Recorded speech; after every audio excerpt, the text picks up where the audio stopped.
Hi students, hope everyone is fine and safe. It gives me immense pleasure to welcome you all to my new video, and today's video is about another interesting topic in the subject microprocessor, microcontroller and interfacing techniques. We're going to see architecture of 8051 microcontroller in this video. So architecture of microcontroller is very important question in this particular unit, and you have to understand the functionality of each and every blocks and their configurations. Right. So we'll start with architecture of microcontroller, and before that we would like to see about the important features of 8051. Right. What is the important features of 8051? We know that 8051 is having 4 kilobits of ROM and 128 bytes of RAM, and similarly it has 4 input output ports. Right. In the last video we have seen about the pin configuration of 8051. So you would be familiar about this 4 input output ports. And all these 4 input output ports are 8-bit, right? And that is why we call 8051 as an 8-bit controller, because it can able to access only 8-bit data, right? And it has two 16-bit timers, right? And a serial interface, and apart from it, it has 64K external code memory space and 64K data memory space. This is very important to understand the feature of 8051. Right, and whenever we say input output ports, not only input output ports, every register which we use, right, most of the registers are 8 bits except some register, right, and that is why 8051 is called as an 8-bit controller, where it can able to use 8-bit data, right. So now we will see the architecture diagram, right. So first we will see the block diagram of 8051. Where you can see these are the important functions, important blocks in 8051. The first thing is CPU, right? We know CPU is the central processing unit which is going to control all the operations in microcontroller, right? And not only in microcontroller, even in microprocessor, CPU plays a very vital role, right? So all the operations, either it is an arithmetic and logical operation or whatever operations which the microcontroller performs, all the operations is controlled by the CPU, right? The interrupt control, the timing and sequence control, right? Everything is controlled by CPU, and the user will not have any control over CPU, right? So CPU is the central element of this particular 8051, right? So, and almost all the blocks are connected to this CPU so that it can coordinate the interrupt, it can coordinate the timer, everything, right? And next very important block is interrupt control. You have to understand what is interrupt first of all, right? So as I said in last video, I have said in 8051 you have 5 different interrupts. That is 2 external interrupts, 2 timer interrupts and 1 serial interrupt, right? So first, what is interrupt? For example, if a microcontroller program is being executed in 8051, right, and it is sequentially executing the program, and if there is any another program which has to be executed immediately by stopping the current program, right, then that is called as interrupt. That is interrupting the flow of the program and then going and executing the interrupt program, right, the program which is interrupting the main program, that is called as interrupt, right.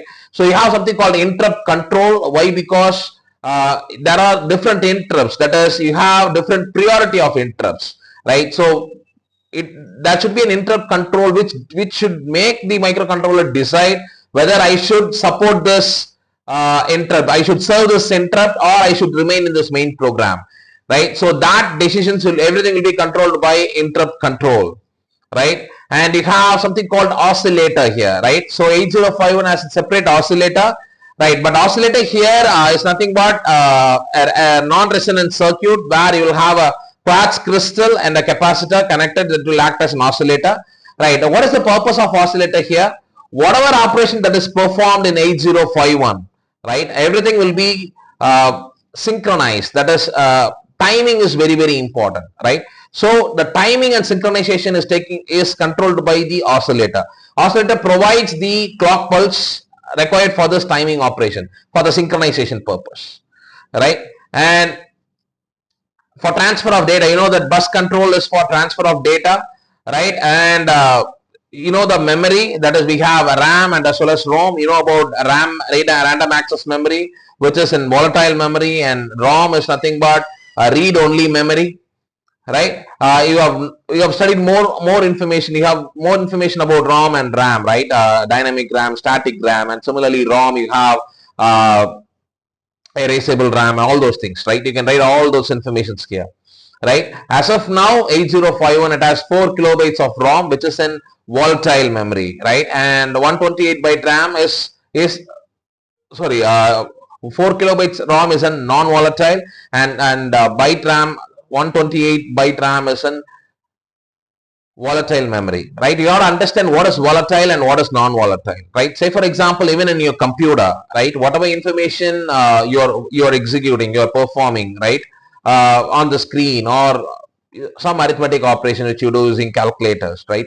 So if you're not able to save that, right, whenever the computer restart, you will lose some information, right? So whatever information which is lost after the reboot of the computer, that is in the volatile memory. And non-volatile memory is something where when you boot your computer, you can see a lot of words in that boot screen, right? The boot information, that information is saved in the ROM, right? So that is non-volatile. Now you understand what is the difference between volatile memory and non-volatile memory, right? Even in microcontroller, you have ROM and as well as RAM, right? And you have timer. As I said, it provides timing control, that is timing signals, but this is controlled by the oscillator, right? Because oscillator provides the clock signal, right, which controls this timer operation, right? And you have timer 1 and timer 0, right? And serial port is used for serial communication, right? Any serial communication with 8051, that is done through the serial port, where TXT and RXT is nothing but this is for transmission and this is for reception, right?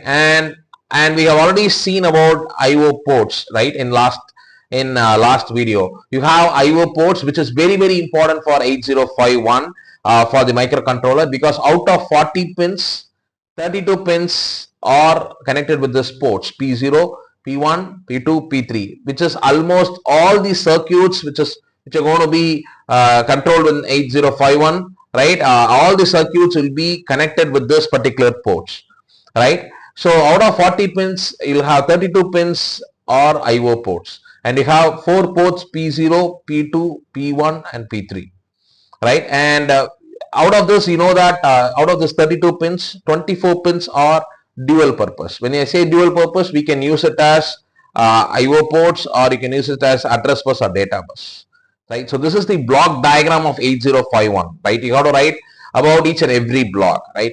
But the very important architecture, the functional description of 8051, what are the very important registers? You have a lot of registers, right? You have latches, right? You have to know in detail about 8051 architecture, right? So the functional diagram, this is the functional diagram where you have lot of registers, right? 8051 have lot of registers, and similarly very important registers like instruction register, data pointer, program counter, all those things. You have to know the information. You have to understand the working of all these registers, okay? Now I'll explain each and everything here, right? So first thing is 4 IO ports. You can see that port 0, port 1, port 2, port 3. All those are connected through port latches. Port 1 latch, port 2 latch, which means all the circuits are connected to this ports through this particular latches, right? And coming to memory, we already explained what is RAM and what is ROM, right? You also have flash memory, right? So you have a random access memory and read-only memory, and as well as flash memory, right? And now very importantly, you understand what is ALU. ALU is the one which performs arithmetic logic unit, right? So whatever inputs that is going to feed into this ALU is through this temporary register, right? Temporary register 1 and temporary register 2, right? And most of the register are 8-bit registers, okay? And that is why we say that it is an 8-bit controller, right? So whatever information that is going to be fed to the ALU, it is given through this temporary register, right? And you have something called special purpose register. For example, accumulator is a special function register, SFR, right? SFR is nothing but special function register, right? And you can see this is register B. We can call register B as an again a temporary register, right? So this accumulator, that is very important. Right now I explained what is ALU, what is the purpose of this temporary 1 and temporary 2 register, and ACC is nothing but accumulator, right? Accumulator is where the results of all the arithmetic and logical operations will be saved, and that is why it is accumulated. The results of ALU, that is the arithmetic operations, will be saved in the accumulator. That is why it is named as accumulator, right? So, and we can also access the ALU, that is information to this temporary register will be given only through ACC, that is accumulator, and as well as a register B, right? So register B, as I said, it is a general purpose register again, right? It is a temporary register, right? Where it is used by the ALU, right? And you have something called stack pointer here, right? It is a stack pointer is a register, right, which is used to access the stack, right? And similarly, this will point out the address of the last added element to the stack. And similarly, in some cases, we can also able to see the origin address, like not the last address, the initial address which is added to the stack, right? That is the function of stack pointer, right? And very importantly, you have something called buffer register in 8051, right? So buffer register mainly used for serial communication, right? Serial communication, you have it can be used for serial communication, and you have two different registers. We see that in detail in subsequent slides, right? So and then you have something called program PC incrementer, right? This is another register which is used to increment the program counter, right? And what you have to understand, what is program counter? In initial class, in the first class itself, I have said the operation about the processor, how it executes, right? So you need two important registers, that is, one is program counter and another one is instruction register, right? First, you have to understand what is program counter, right? Program counter, that gives you the information about the next instruction that is going to be executed, right? Whatever information that is going to be executed next by the processor or the controller, it will be in the program counter, right? So, and what is the instruction register will do, right? Instruction review will give you the information about current instruction that is getting executed, right?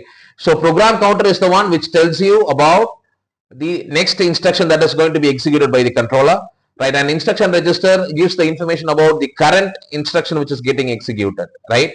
And which means whenever the instruction register, whenever the instruction reaches through the incremented through the instruction register, right, from the program counter, right, then automatically program counter will be incremented to the next value, right, to the next instruction, right? That is be done by PC incrementer, right?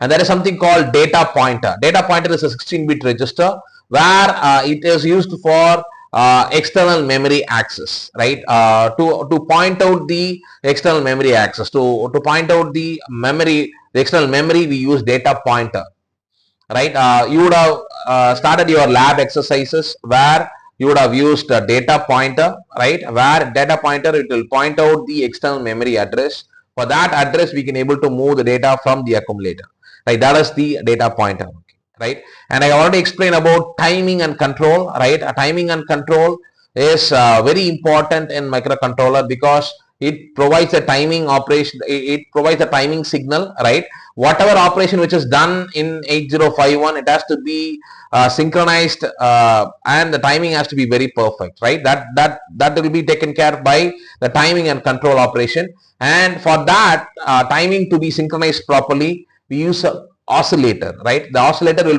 will produce the clock signal which is required to control this timing and control, right? And that is about the functional description about 8051. And I have already explained about interrupt. You have, whenever we say interrupt, we have 5 different interrupt, which is 2 external, 2 timer, and 1 serial interrupt, right? And you have separate interrupt register to control the interrupt and as well as to prioritize the interrupt. We will see that in detail.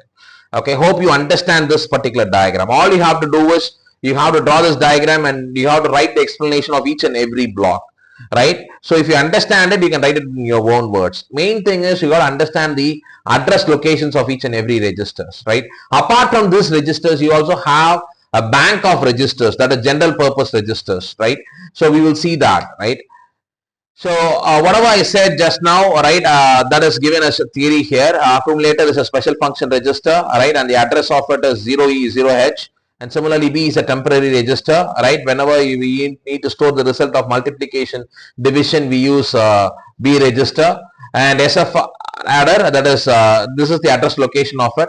Stack pointer, that is it will denote the address of the last element which is added to the stack, right, and it can be at anywhere on 128 byte RAM. The address location is 07H, and I said what is the function of data pointer, right? It points out the external memory access, right? And program status word, right? I forgot to inform that program status word, that is very important. You can see program status word.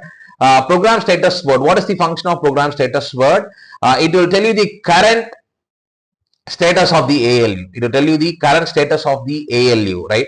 And program status word is very important because in this particular program status register, it has 4 conditional flags. It has 4 conditional flags, and it has 3 control flags. It has 3 control flags, right? So basically, what is conditional flags? It tells you the condition of the arithmetic operation, whether there is carry or not, whether it is an even parity or not. All those things will be mentioned by this conditional flags. That is, PSW will tell you about the current status of the ALU, right? And it can tell you through this particular conditional flags and as well as control flags. Conditional flags will reflect the results of the arithmetical operation. Okay, and similarly you have 3 control flags. What is 3 control flags? I said that you have a different bank of registers, right? So this conditional flags can be used to select those registered banks as well. So PSW is very important in 8051, right? And apart from it, port 0 to port 3, we have already seen about port 0, port 1, port 2, port 3, right? And all those things are connected through latch here. And I have said what is the importance of buffer register, right? You have transmit buffer and receive buffer, which is used for serial communication. And I have said what is information about program counter as well, right? It gives you the information about next instruction that is going to be executed, right? And timing and control, that is, it provides the timing and control operation, that is driver signal required for internal operation and control signal required, right? But these 2 timing and control signals will be controlled through the clock pulse generated by the oscillator, right? And ALU, as I said, it can be accessed through temporary 1 and temporary 2 register, right? But this is not accessed by the user, right? So whatever information that has to be fed, it has to reach through temp 1 and temp 2, but it will be given through accumulator and as well as register B, right? And SFR is special function register, right? And the memory location is 8H and 0FFH, right? And special function register, accumulator is also one special function register, right? We will see a lot of special function registers. What are general purpose register in detail when we see about memory allocations and all those things, right? So, and apart from it, I also explained oscillator, right? Whatever information I said, right, that information will be present here. You can see here a resonance network, and it is connected through extol 1 and extol 2, right? And it can provide a specified frequency of 1 megahertz to 16 megahertz, right? And ALU, it performs all the arithmetic logical operation, that is addition, multiplication, division, increment, decrement, and similarly and or, and similarly compare, rotate, all the operations are done in ALU, right? And accumulator, I have said it is a special function register, right? It will hold the result of the arithmetical logical operation. And similarly, B register is an 8-bit register. Once again, most of the registers are 8-bit register, right? Remember, don't get confused with 8-bit and 16-bit, okay? We call it 8051 as an 8-bit controller only because it can able to handle 8-bit data. So most of the registers will be in 8-bit, okay? And you can see that it is used to store 8-bit data, right? And I've also explained about PSW. It is again an 8-bit register which tells you the current status about the ALU, right? And the address location is DOH, right? And this is about PSW. As I said, it has 4 conditional flags and 3 control flags, and these are the 4 control flags, right? From the name itself you can understand you have carry flag, auxiliary flag, overflow flag and parity flag, right? What is carry flag? Whenever there is a carry, if there is a carry that happens in arithmetic or logical operations, right, then this particular flag will be enabled. It will be set to 1, right? And if you are doing a subtraction, if there is any borrow, then this particular pin will be set to 1. And what is auxiliary carry? Auxiliary carry is whenever we use 8-bit data, right? We can split it as 4-bit and 4-bit, right? And whenever you perform an arithmetic operation and whenever there is a carry from lower bit to the higher bit, then this pin auxiliary carry flag will be enabled, right? If the auxiliary carry flag is enabled, then it is understood that there is a carry from lower bit to the higher bit. And similarly, whenever there is overflow of data, right? Whenever there is an overflow of data after performing the arithmetic operation, if it is more than 7 bits, then it is then this flag will be enabled, right? Overflow flag. And the last flag is parity flag. Parity flag from the result. This flag will be enabled if it is even parity. That is, if the result has even number of ones, then this flag will be enabled, right? If it is not, if there is odd number of ones, then it is odd parity and it is set to 0, right? And similarly, you have something called control flag. You have 3 control flag. Out of 3 control flags, FO is user defined flag, right? This can be set test by the user. User can use this particular flag, right? And apart from it, very important thing is RS1 and RS0. This is another control flag where it is used to select the register banks. I'll show that PSW control flag, how it has been bitwise, so that you can understand it.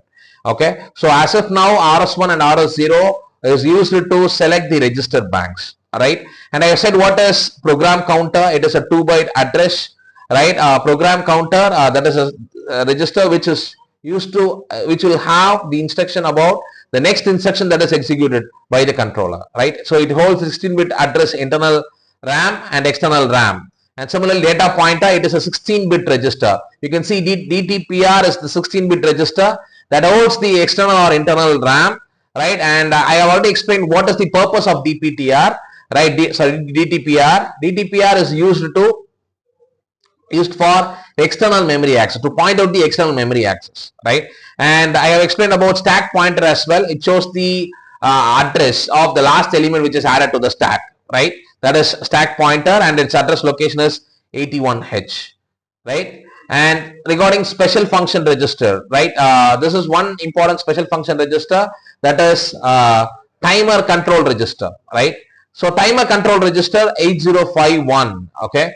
You have 2 registers. One is timer register T0 and T1, right? And when we say about a timer, right, we have different modes, right? We have 2 different registers. One is a T-mod register and T-con register. T-mod register and T-con register, where T-con register is just a control register where it controls the timing and control operations, right? And T-mod register is used to select the modes of operation, right? It selects the different modes. And then a very important register is serial data register. As I said, for serial communication, we use buffer register.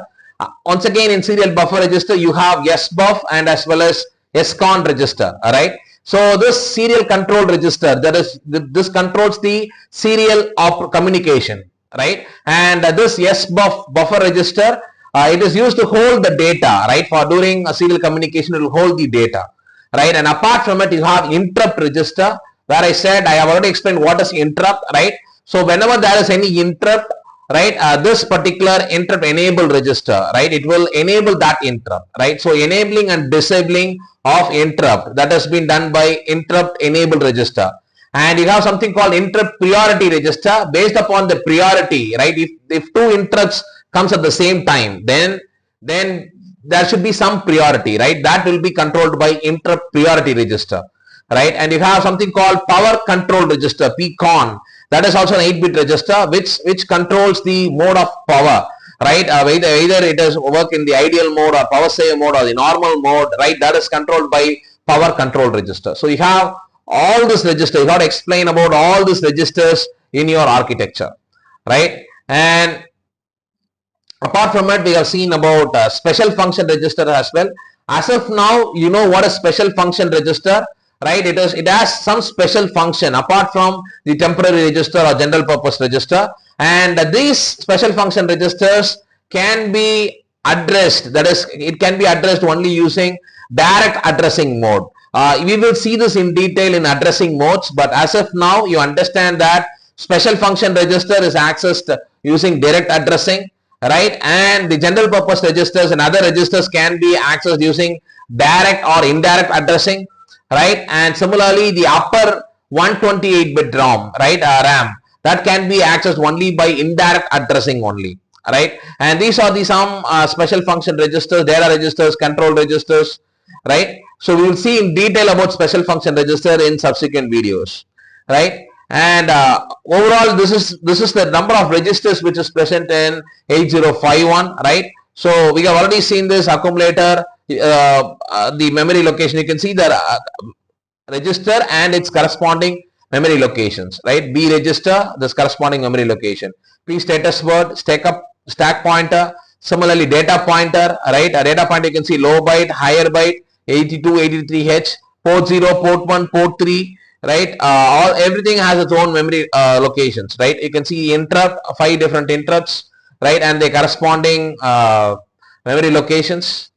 And this is the one which I said, which is program status word. And program status word, you can see how the carry flag and as well as control flags are present bitwise, right? You can see AC is nothing but auxiliary carry, right? And F4 is nothing but flag 0. Flag 0 is nothing but it is status register. Whenever an arithmetic control operation, right, if the result is 0, then this flag will be enabled, right?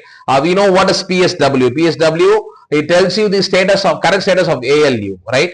And you can see RS1 and RS2, these are the control flags. RS1, RS0 or the control flag, and overflow flag I have already explained it, right? So this is another control flag, user design flag. These three are the control flag and all others are conditional flags, right?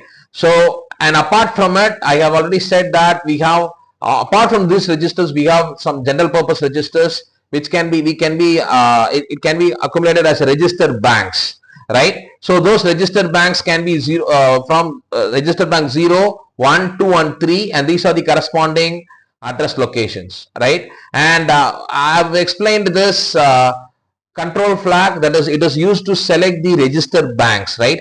Depending upon the value of RS1 and RS0. Say for example, if RS1 is 0 and RS0 is 0, then it will select the register bank 0. And if it is 0 and 1, then it will select the register bank 1.